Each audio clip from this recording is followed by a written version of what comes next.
took this technology one step further. This is amazing, this technology. We combined two technologies, genetic screening and stem cell transplantation. This boy here, for some reason, he couldn't find a match of a stem cell donor with a bone marrow, cord blood. He just couldn't find it throughout the world. So that parent decided to have another child. But then they're worried about the second child will also carry the same thalassemia. And that would make things even worse. So we went through this genetic testing for embryo and to get a healthy daughter. And at the same time, this healthy daughter got two criteria. First, must be healthy, not like her brother with thalassemia, but also he got to be 100% match with his brother so that her cord blood, her stem cell, can be donated for her brother's transplantation. And that's the transplantation. 1 year after transplantation, that boy become a very healthy, happy child. Another example, whole genome sequencing. Again, it's just happening last quarter that we can do the sequencing of the human genome, which is 3 billion letters of that ATCG that I just mentioned for basic nucleotide. And we can use such a large amount of information integrated to our health management program for each individual as a commercial service. Once again, this is another example of utilizing all this cutting-edge technology for commercial uses so that every individual consumer can benefit from that.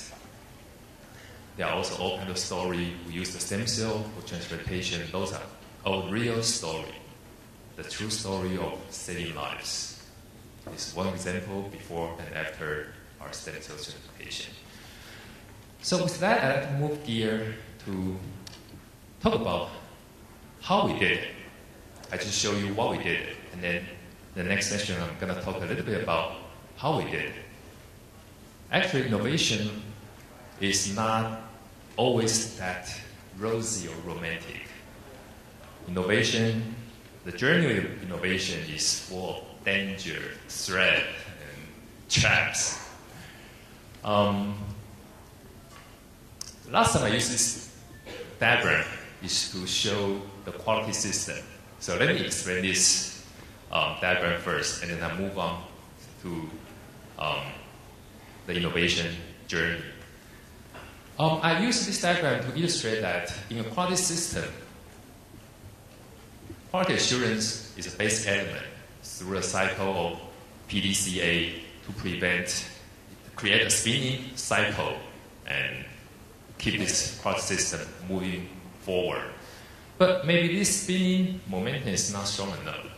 So we need quality or continuous quality improvement to pull the system upward. Also, meanwhile, we need a stopper, quality control, to prevent the system from moving backward or falling down. Similarly, I'm going to use the same concept for innovation today. Again, innovation is not that romantic. Innovation is sometimes you burn all your money, you lose your focus, or even lose your business. So we still need a constant review of our system performance or our innovation execution. But meanwhile, this spinning force may not be strong enough because innovation is like moving upward, take a company to a higher position, but then you are facing all these difficulties and challenges. So we analyze the trend. We see the opportunity that nobody else sees, or few people see. So that we got all excited that nobody sees the opportunity. I'm going to move fast. I'm going to get opportunities.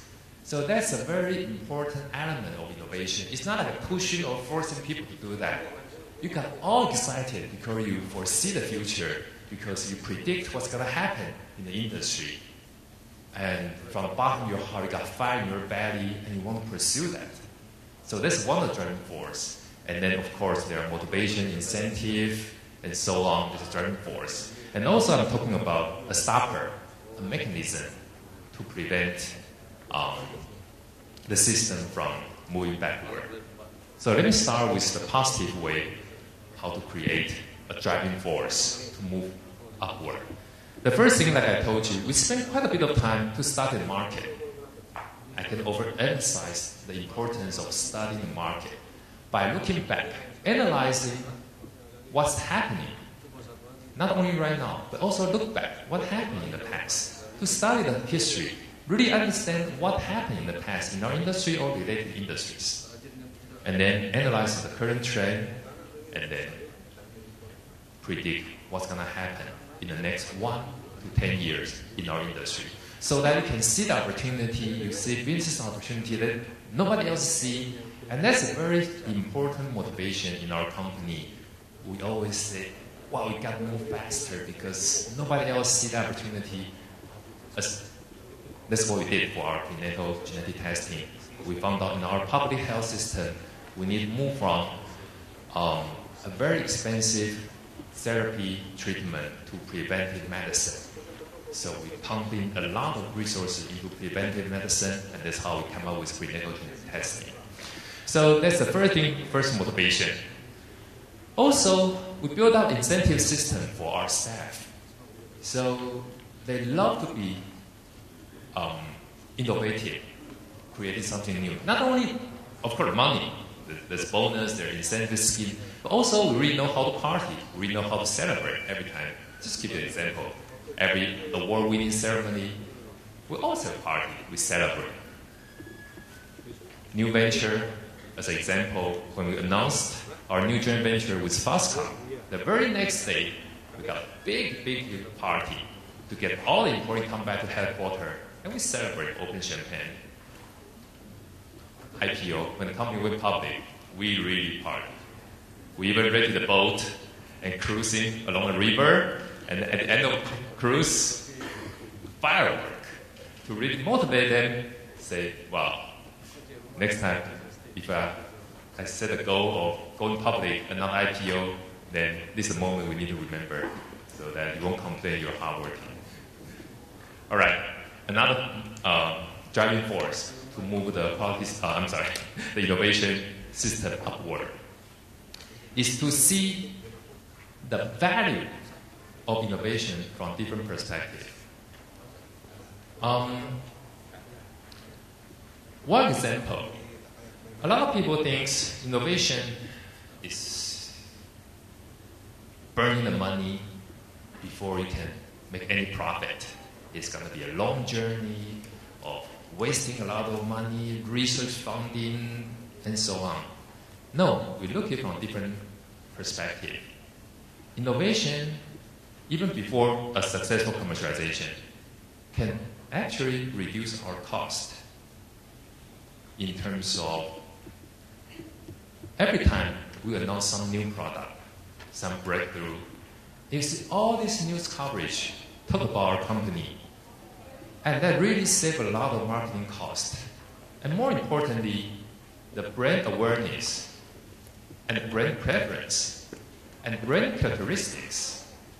When they talk about Biomet, it's not just a news coverage always come up associated with new technology for unprecedented product or writing history or the first technology in the world.